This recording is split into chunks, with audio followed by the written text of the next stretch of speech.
Hi everybody, Lynn here from XLN Fabrics, and today I'm going to show you how to make the perfect 8-point star. Now I know some of you might be a little bit worried about 8-point stars because they can be a little bit tricky, but if you follow a few simple rules you'll have a perfect block every time. The fabrics I'm going to be using today are from the Tulip Pink Chipper range, and I'll also be using a few fabrics from her previous collections. For the background fabric I've used Raven, which is a Free Spirit Designer Solids colour. Now this colour works really well with any Tulip Pink collection, and it also is lovely with Amy Butler designs as well as Kay Facette. The first thing you need to do is to choose 24 2.5 inch strips for your block. Now there's no need to cut and sew the whole strip, you just need about 1/4 of a strip of each one. Now we're going to sew 3 different strips together with 1/4 inch seam, so you'll have pieces that look something like this. Next you'll want to make yourself a template, and you can trace this shape from your pattern onto template plastic, or you can buy a Perspex cutting template from your quilt shop. You will get 2 triangles from each strip set. You're going to sew 2 triangles together to make 1 diamond. And I do suggest too at this point that you do not iron those seams. I know lots of books and previous people might have told you that iron as you go, but this really does help if you don't iron at this stage.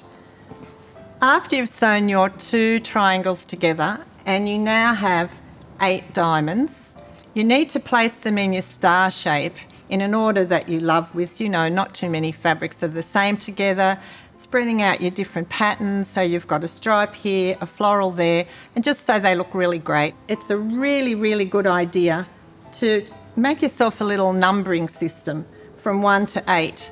Can almost guarantee that you're going to get these mixed up when you pick them up to sew them. Do the numbers from 1 to 8 and leave them on there for the entire time that you're sewing. Trust me, this will really help you further down the track. The first step is to sew 2 pairs together, and here's where your numbering comes in, because you're going to be sewing down this seam here, and if you don't have your numbers in place you can pick it up and mean to sew down this side but accidentally sew down here, and therefore your piece is around the wrong way. So this is why it's important to leave your numbers on while you're sewing. I'm going to take these 2 pieces and sew them together from this seam here towards the centre of the star. Now it's really important, and this is why we haven't ironed the seams, that you don't sew down any of this seam allowance. If you do, you'll have a lot of trouble fitting in your background. Now I like these very fine pins. They're a clover pin and they really do help with your matching, and what you're going to do is insert your pin right up against the seam but also about 1/4 inch away from the edge, and just leave it as so. Match your pieces all the way down and pin. Now here's the trick. It's very difficult to get a star that doesn't sort of pop out in the centre. So the way to avoid that is to sew right through, right to the end. So in other words, when you start sewing, you're going to sew from the seam and from the 1/4 inch, but when you finish sewing, you're going to sew right through to the end, because this is the middle of your star. Once you've made your 4 sections like this, you're going to make 2 halves of the star. Now you'll sew the 2 halves together exactly the same way as you have with the pairs. So here you'll start sewing from here with your pin inserted, and you'll sew all the way through there till you get to the end. Now the number one important thing that you really have to think about when you're making an 8-point star is, I can't repeat enough how you must not sew into that seam allowance. Next step is going to be sewing on your background, and if you've sewn into your seam allowance you'll actually find it very difficult and things will pucker. Now if you put one seam, let's say the back piece with the seam one direction and the top piece with the seam in the other direction, you'll have this little pair of ears here. This is what you want. It'll make it lie down flatter if they don't all go the same direction. So you're going to start here and you're going to sew all the way right to the end here. You'll do that for your two halves of the star. So you'll have one section like this and the same here at the bottom. Okay, now we're going to add the background pieces to our block. Now, unlike some blocks where you can just sew in a straight line, the triangles and the squares on the outside of this block have a Y seam. So in other words, you're going to need to sew down one side and down the other, two separate lines of sewing. So how do we put this together? Well, when you start with a square, you'll notice that there's a little ear of your triangle showing. So you don't want to match the edge of the square right to the tip. You need to keep a little ear of this triangle showing. So you're going to take a pin and you're going to pin it so.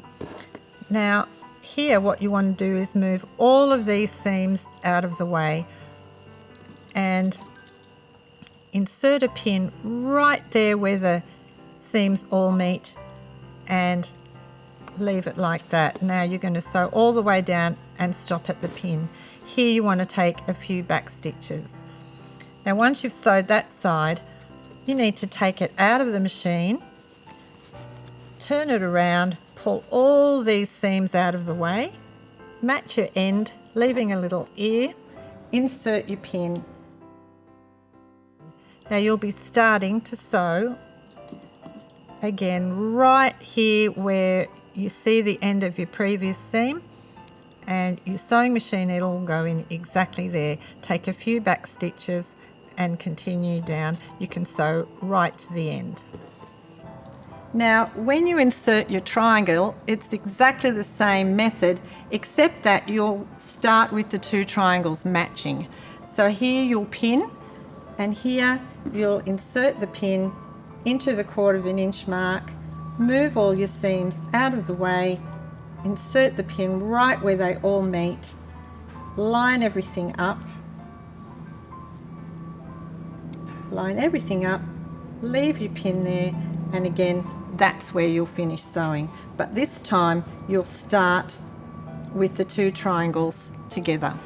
Now if you want to turn your block into a pillow, I suggest that you add an extra strip around the edge, because if you're going to use this as your front and then sew your back on, you tend to lose your points when you're sewing the back on. So it does look nicer with a strip all the way around the edge. Now after you've sewn your strip on, you can just machine quilt or hand quilt as you like. Personally, I'm not very good machine quilter, so I tend to do straight lines, and that worked out just perfectly with this block. So all I've done is go around in a hexagon shape for the centre and then some straight lines on the points. Here I used the width of my foot just to give me the straight lines on the edge, and I used some iron-on pellon underneath just for a little bit of body without it being too thick. Now I've made a full-size quilt using the star block and a variety of different Free Spirit fabrics. There's Amy Butler in there, there's some Marcus fabrics as well. Kafir Set works really well, Anna Maria Horner. Just pick a variety of your favourite designers and mix it up a bit. Now some people get a little bit worried about using the larger scale designs in small pieces, but I find it works really well and it makes an interesting effect. I've used shot cottons in the background in a variety of colours. I loved working with the shot cottons. They fitted really well in the background and they were lovely to work with. Tula Pink Fabrics and the pattern for stargazing is available from your local creative sewing and quilt store. I really hope you enjoy making this project, and happy sewing from XLN.